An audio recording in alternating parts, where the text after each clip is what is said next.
ओ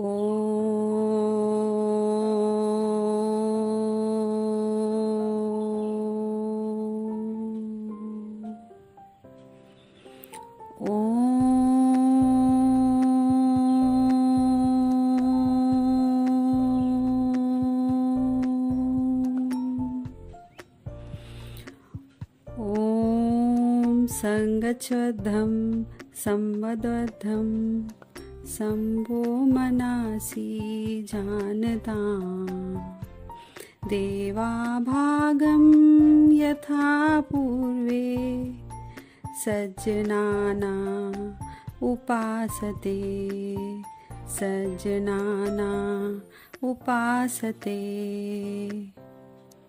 अर्थात हम सभी प्रेम से मिलकर चलें, मिलकर बोलें और सभी ज्ञानी बने। अपने पूर्वजों की भांति हम सभी अपने कर्तव्यों का पालन करें। सीधे खड़े होकर दोनों हाथों को कमर पर रखें।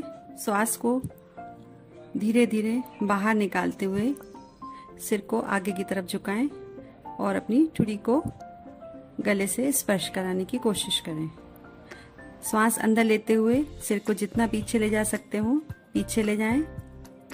यह एक चक्र पूर्ण हुआ। इसे 2 बार और दोहराएं।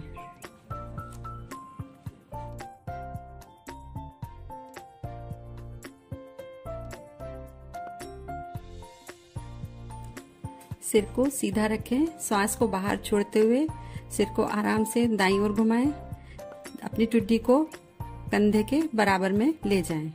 श्वास अंदर लेते हुए सिर को वापस पुरानी स्थिति में लाएं। इस प्रकार श्वास को बाहर छोड़ते हुए सिर को बाईं ओर घुमाएं।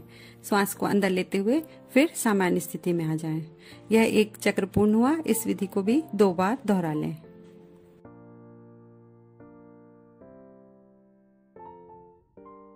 श्वास छोड़ते हुए सिर को आगे की ओर झुकाएं और ठुड्डी को सीने से स्पर्श कराने की कोशिश करें।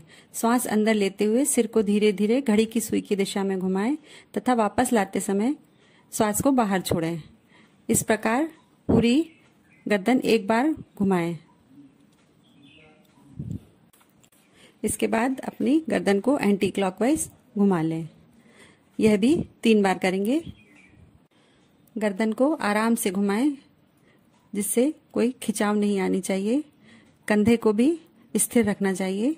गले के आसपास खिंचाव महसूस होने से आपकी गले के जोड़ों और मांसपेशियों में ताकत आती है। सर्वाइकल स्पॉन्डिलाइटिस के व्यक्ति को गर्दन आगे की तरफ नहीं झुकानी चाहिए। अब करेंगे स्कंध संचालन। स्कंध संचालन करने के लिए दोनों हाथों को ऊपर ले जाएंगे, एकदम सीधा रखेंगे, वापस बीच कंधे के बगल में लेकर आएंगे, दोनों हाथ सीधे नीचे लेकर आएंगे। एक बार और कर लेंगे।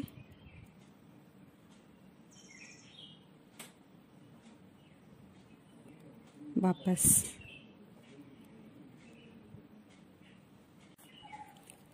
सीधे खड़े हो जाएं।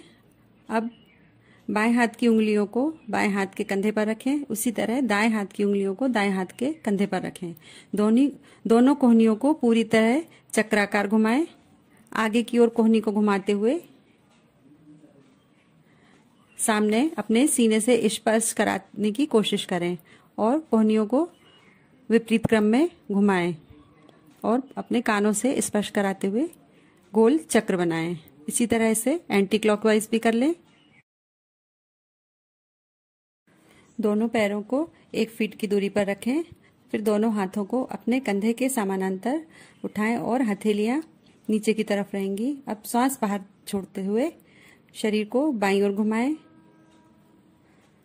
जिससे दाईं हाथ की हथेली बाएं कंधे को छुए। फिर श्वास अंदर लेते हुए अपनी पूर्व स्थिति में आए। इसी तरह दूसरी तरफ से श्वास को बाहर छोड़ते हुए शरीर को दाईं ओर घुमाएं जिससे बाईं हथेली दाएं कंधे को छुए और श्वास अंदर लेते हुए अपनी पूर्व स्थिति में वापस आना चाहिए। कटी चालन के बाद अब करेंगे घुटना संचालन। सांस को शरीर के अंदर लेते हुए अपने दोनों हाथों को कंधे के स्तर तक लाकर हथेलियां नीचे रखेंगे और श्वास छोड़ते हुए घुटने को मोड़कर बैठने की स्थिति में आएंगे। थोड़ी देर रुकेंगे, सांस को वापस अंदर लेते हुए शरीर को सीधा रखेंगे। हाथों को वापस नीचे लाते समय सांस को बाहर छोड़ेंगे। घुटना संचालन से घुटने और कूल्हे के जोड़ मजबूत होते हैं। अब करेंगे ताड़ासन। सीधे खड़े हो जाएंगे, दोनों हाथों को सामने लाकर दोनों उंगलियों को आपस में एक के अंदर एक रखते हुए हथेली को ऊपर की तरफ ले जाएंगे। धीरे धीरे अपनी एड़ियों को ऊपर उठाएंगे, सीधा खड़े रहेंगे। पूरे शरीर में खिंचाव महसूस करेंगे। कुछ देर रुकेंगे, सांस लेते हुए ऊपर जाएंगे, सांस छोड़ते हुए धीरे से अपनी पूर्व स्थिति में आएंगे। इस आसन के अभ्यास करने से शरीर मजबूत होता है। बच्चों के लिए हाइट बढ़ाने के लिए यह बहुत अच्छा आसन है। वेरिकोज वेन की प्रॉब्लम हो, चक्कर आता हो या हार्ट संबंधित कोई भी प्रॉब्लम हो तो उन्हें ताड़ासन नहीं करना चाहिए। अब करते हैं वृक्षासन। पैरों के बीच में 2 इंच की दूरी रखकर खड़े हो जाएं। आंखों को किसी एक केंद्र बिंदु पर केंद्रित कर लें। सांस को बाहर छोड़ते हुए दाहिने पैर को मोड़कर उसके पंजे को बाएं पैर की जांघ पर रखें। एड़ियां मूलाधार से टच होनी चाहिए।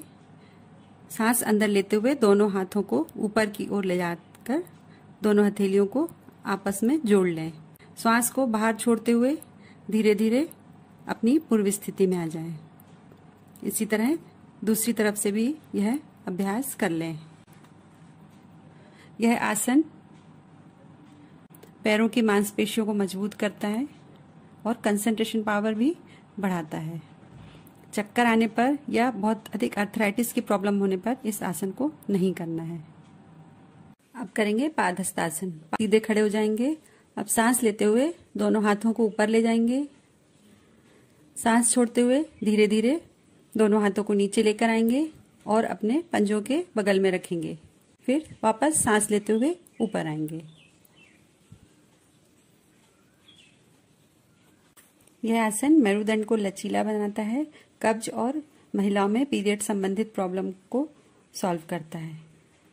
अब करेंगे अर्धचक्रासन। दोनों हाथों को कमर पर रखेंगे, उंगलियां बाहर की तरफ रहेंगी, पीछे की तरफ झुकेंगे, अपनी गर्दन में हल्का सा खिंचाव महसूस करेंगे। सांस लेते हुए पीछे झुकेंगे। कुछ देर उसी अवस्था में रहेंगे, 10 से 30 सेकंड सांसें नॉर्मल रहेंगी। सांस बाहर छोड़ते हुए धीरे धीरे अपनी पुरानी स्थिति में आएंगे।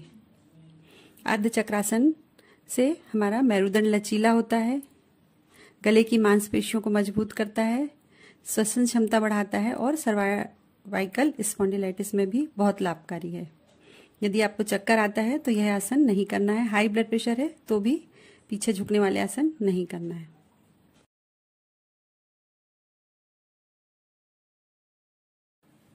अब करेंगे त्रिकोणासन। दोनों पैरों को फैलाकर खड़े हो जाएंगे। दोनों हाथों को कंधे के समानांतर रखेंगे। बाईं पैर का पंजा थोड़ा घुमा लेंगे। अब बाईं तरफ हाथों को सीधा रखते हुए झुकेंगे और अपने हाथों के हथेलियों को देखेंगे ऊपर गर्दन करते हुए। 10 से 30 सेकंड इसी अवस्था में रुकेंगे और श्वास अंदर लेते हुए अपनी पूर्व स्थिति में वापस आ जाएंगे।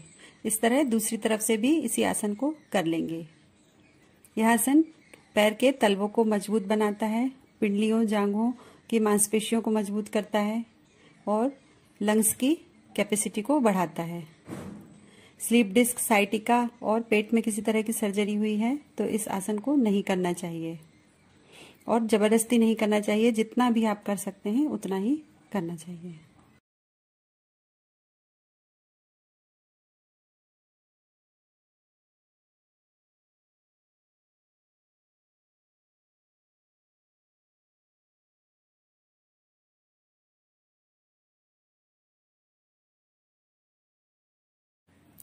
अब करेंगे भद्रासन। भद्र का अर्थ है दृढ़, सज्जन या सौभाग्यशाली होता है। दोनों पैरों को सामने की ओर सीधा फैलाकर बैठेंगे। अपने दोनों हाथों को अपने थाइस के बगल में रख लेंगे।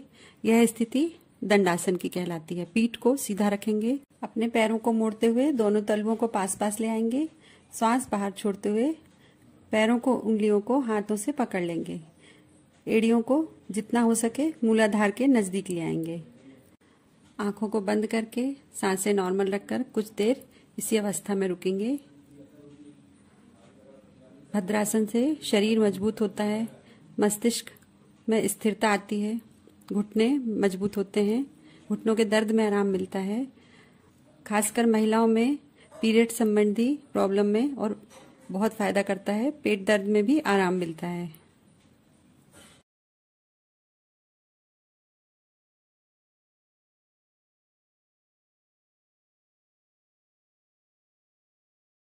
अब करते हैं वज्रासन। दोनों पैरों को फैलाकर बैठ जाएंगे। अब पैरों को पीछे लाते हुए घुटनों के बल बैठेंगे। पीछे से दोनों अंगूठों को आपस में मिला लेंगे। हाथों को अपने घुटनों पर रखेंगे। यह है वज्रासन की स्थिति। इसमें कुछ देर विश्राम करेंगे। इस आसन से जांघें और पिंडलियां मजबूत होती हैं। रीढ़ की हड्डी को सीधा रखने में सहायता मिलती है। और सबसे इम्पोर्टेंट बात है कि यही एक सिर्फ ऐसा आसन है जिसे हम खाना खाने के बाद करते हैं और इससे पाचन शक्ति बढ़ती है। इसलिए रोज खाना खाने के बाद 15 मिनट इस आसन में जरूर बैठना चाहिए। घुटने के दर्द और एड़ियों में चोट लगी हो तो वज्रासन में ना बैठें। अब करेंगे अर्धोष्ट्रासन। वज्रासन में बैठे हुए ही अब घुटने के बल खड़े हो जाएंगे। अपने दोनों हाथों को कमर पर रखेंगे। हाथों को इस तरह रखेंगे कि उंगलियां नीचे की तरफ हों। अब पीछे झुकेंगे। कुछ देर इसी स्थिति में रुकने के बाद अपनी पूर्व स्थिति में लौट आएंगे। इस आसन से पीठ और गर्दन की मसल्स मजबूत होती हैं। कब्ज और पीठ दर्द से आराम मिलता है। अब करते हैं उष्ट्रासन। घुटनों के बल बैठ जाएंगे। अब अपने दोनों हाथों को धीरे धीरे पीछे लाते हुए अपने पैर के पंजों के ऊपर रखेंगे। आराम से करेंगे, कोई झटका नहीं देंगे। श्वास लेते हुए धीरे धीरे पीछे की ओर झुकेंगे। उष्ट्रासन आंखों के लिए बहुत अच्छा आसन है। पीठ दर्द और गले के लिए भी इसमें बहुत आराम मिलता है। थायराइड में बहुत फायदा होता है। पेट की चर्बी को कम करता है और पाचन तंत्र संबंधी क्रियाओं में, समस्याओं में बहुत लाभदायक है। आपको यदि हर्निया की प्रॉब्लम है, चक्कर आ रहा है या प्रेगनेंसी पीरियड है महिलाओं में, तो यह आसन नहीं करना चाहिए।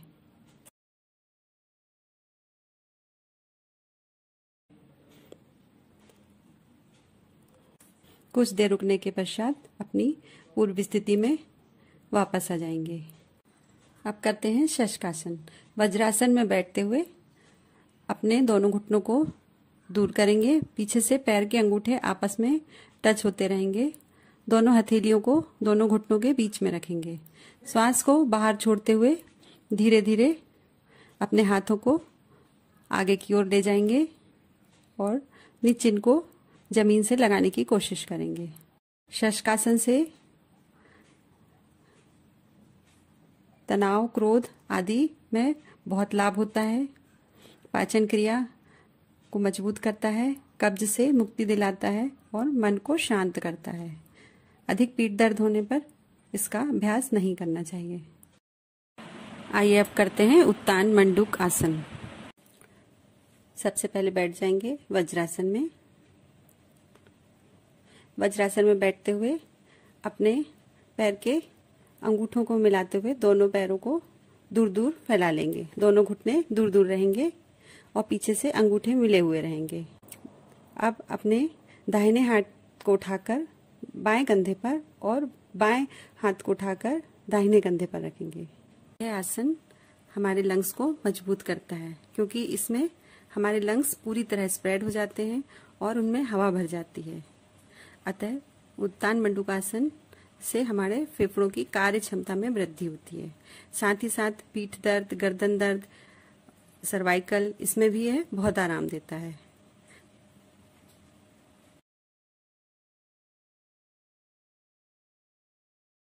अब करते हैं वक्रासन। दंडासन में बैठ जाएंगे।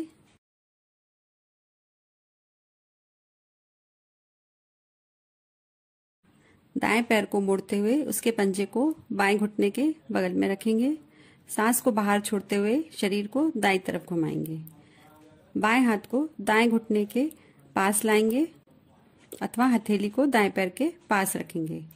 दाएं हाथ को पीछे ले जाएंगे और हथेली जमीन पर रखेंगे। इस स्थिति में 10 से 30 सेकंड तक रहेंगे। श्वास छोड़ते हुए अपनी पूर्व स्थिति में आ जाएंगे। इसी तरह दूसरी तरफ से भी यही अभ्यास कर लेंगे। यह आसन पैंक्रियास की शक्ति को बढ़ाता है और डायबिटीज में बहुत फायदा करता है।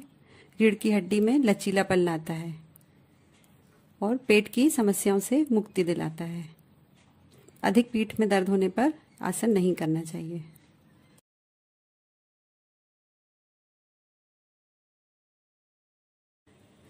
अपनी पूर्व स्थिति में वापस आ जाएंगे। अब करते हैं मकर आसन। मकर आसन करने के लिए अपने दोनों पैरों को फैला लेंगे। एड़ी अंदर की तरफ रहेगी, उंगलियां बाहर की तरफ। बाएं हाथ नीचे, दाहिना ऊपर रखकर सर उस पर रखेंगे और कुछ देर विश्राम अवस्था में आने के बाद अपनी पूर्व स्थिति में वापस आ जाएंगे। मकर आसन कमर के निचले हिस्से के लिए लाभकारी है। पीठ संबंधी समस्याओं को भी दूर करता है। अब करेंगे भुजंगासन। भुजंगासन करने के लिए अपने दोनों हाथों को सीने के बगल में रखेंगे। धीरे धीरे ऊपर उठेंगे। सांस लेते हुए ऊपर नाभि तक का पोर्शन ऊपर उठाएंगे। गर्दन ऊपर रहेगी। पंजे बाहर की तरफ खुले हुए धीरे धीरे वापस आएंगे सांस छोड़ते हुए। भुजंगासन पेट के फैट को कम करता है, कब्ज दूर करता है, पीठ दर्द, सियाटिका, स्लीप डिस्क जैसे रोगों में भी लाभ देता है। अब हम करते हैं शलभासन। शलभासन करने के लिए सबसे पहले पेट के बल लेट जाएं। अपनी चिन को जमीन से टिकाकर दोनों हथेलियों को थाइस के नीचे रख लें। अब श्वास अंदर खींचते हुए घुटने को बिना मुड़े पैरों को जितना उठा सकें जमीन से ऊपर उठाएं। हाथों को इस तरह दबाएं कि शरीर जमीन से आसानी से ऊपर उठ सके। साइटिका एवं पीठ दर्द के लिए बहुत ही अच्छा आसन है।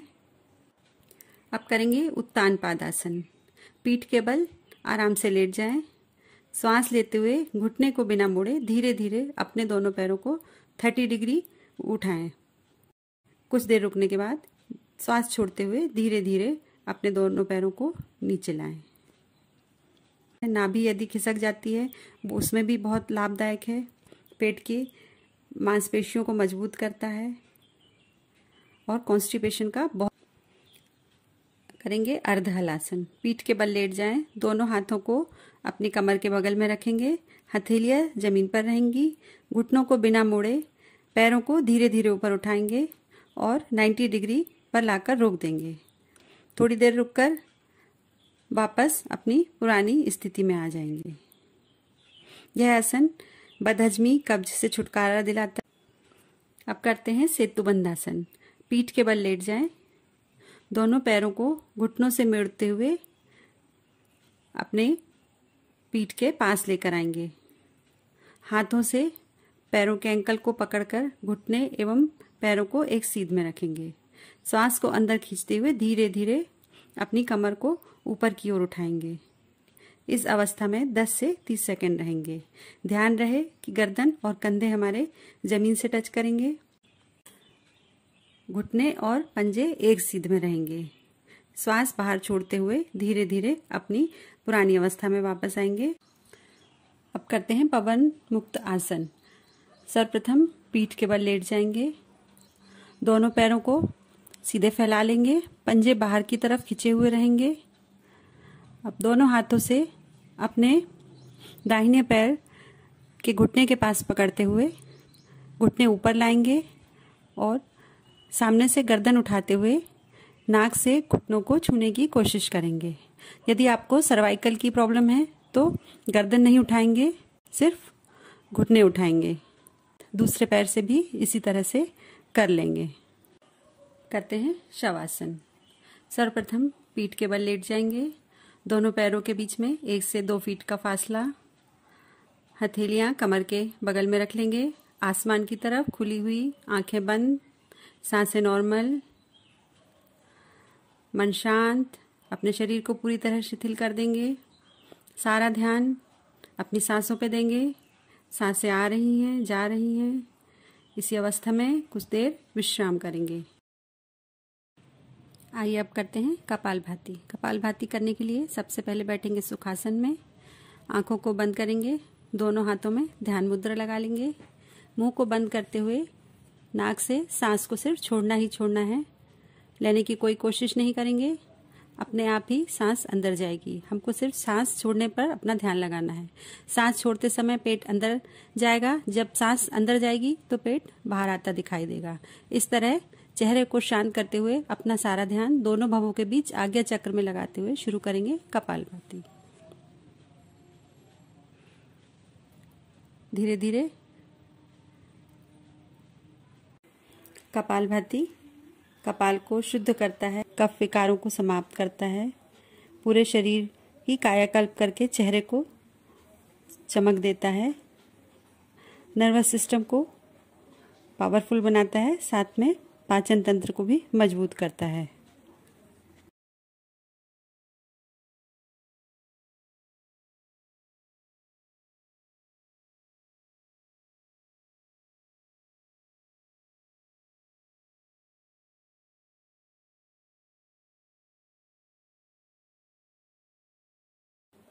कपालभाति में 30-30 स्ट्रोक के 3 राउंड कर लेंगे। हर राउंड के बीच में 1 से 2 बार लंबी गहरी सांस लेंगे। इस तरह हम करेंगे कपालभाति। हाई ब्लड प्रेशर की प्रॉब्लम हो, चक्कर आता हो या माइग्रेन हो, हर्निया हो, पेट में अल्सर हो, इस स्थिति में कपालभाति प्राणायाम नहीं करना चाहिए।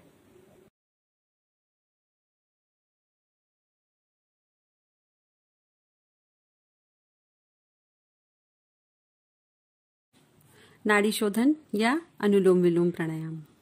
किसी भी ध्यानात्मक आसन में बैठ जाएंगे। बाईं हथेली से ज्ञान मुद्रा और दाईं हथेली से नासाग्र मुद्रा लगाकर हम अपनी दाहिनी नाक को बंद करते हुए बाईं नाक से सांस लेंगे। बाईं नाक को बंद करेंगे, दाहिनी नाक से सांस छोड़ेंगे। दाहिनी नासिका से सांस को लेते हुए नासिका को बंद करके बाईं नासिका खोलकर उससे सांस छोड़ेंगे। फिर बाईं से लेंगे, बाईं को बंद करके दाहिनी से छोड़ेंगे। यही क्रम लगातार चलता रहेगा। शुरुआत में आपके सांस छोड़ने और लेने का क्रम 1:1 रहेगा। बाद में 2:1, 1 सेकंड लेना है और 2 सेकंड में सांस को छोड़ना है।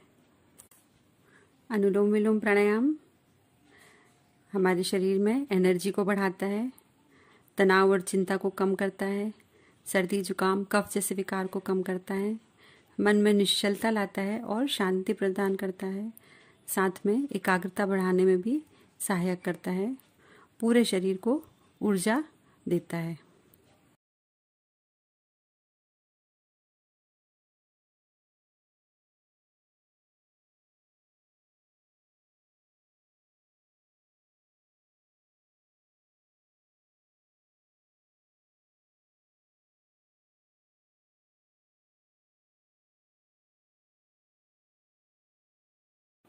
आइए अब करते हैं शरीर को शीतलता प्रदान करने वाला शीतली प्राणायाम। किसी भी आसन में बैठ जाएंगे। अब अपनी जीभ को ट्विस्ट करते हुए बाहर निकालेंगे। सांस अंदर खींचेंगे, जीभ से ठंडी ठंडी हवा अंदर जाएगी। फिर जीभ को अंदर मोड़कर कुछ देर सांस रोककर रखेंगे और फिर सांस को नाक से छोड़ देंगे।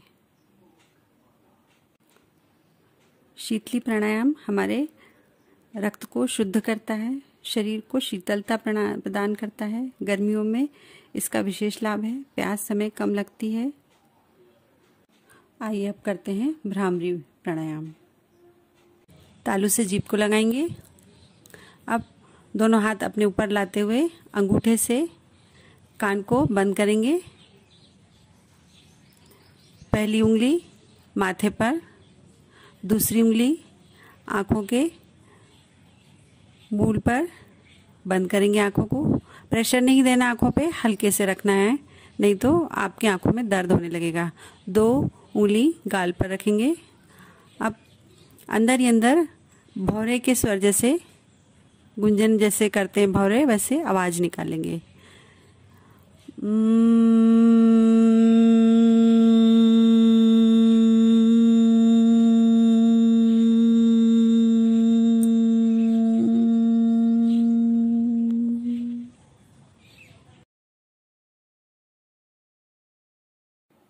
भ्रामरी प्राणायाम तनाव को दूर करके एकाग्रता बढ़ाता है और मन को शांत करता है। अब करेंगे ध्यान। किसी भी सुविधापूर्वक आसन में बैठ जाएंगे।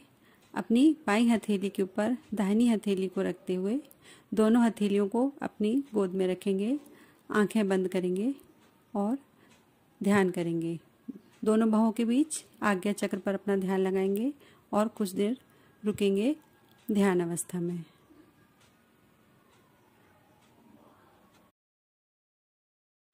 ध्यान हमें नेगेटिव एनर्जी से दूर रखता है, भय, क्रोध, चिंता आदि से दूर रखता है। सकारात्मकता हमारे शरीर में प्रवेश करती है, मस्तिष्क शांत होता है और कंसंट्रेशन पावर बढ़ती है। पूरे शरीर को एनर्जी मिलती है। ओम सर्वे भवन्तु सुखिनः, सर्वे सन्तु निरामयाः, सर्वे भद्राणि पश्यन्तु, मा कश्चित् दुःखभाग् भवेत्। ओम शांति शांति शांति। सब सुखी हो, सब निरोग हो, सब निरामय हो, सब मंगल हो, कोई भी दुखी ना हो। ओम।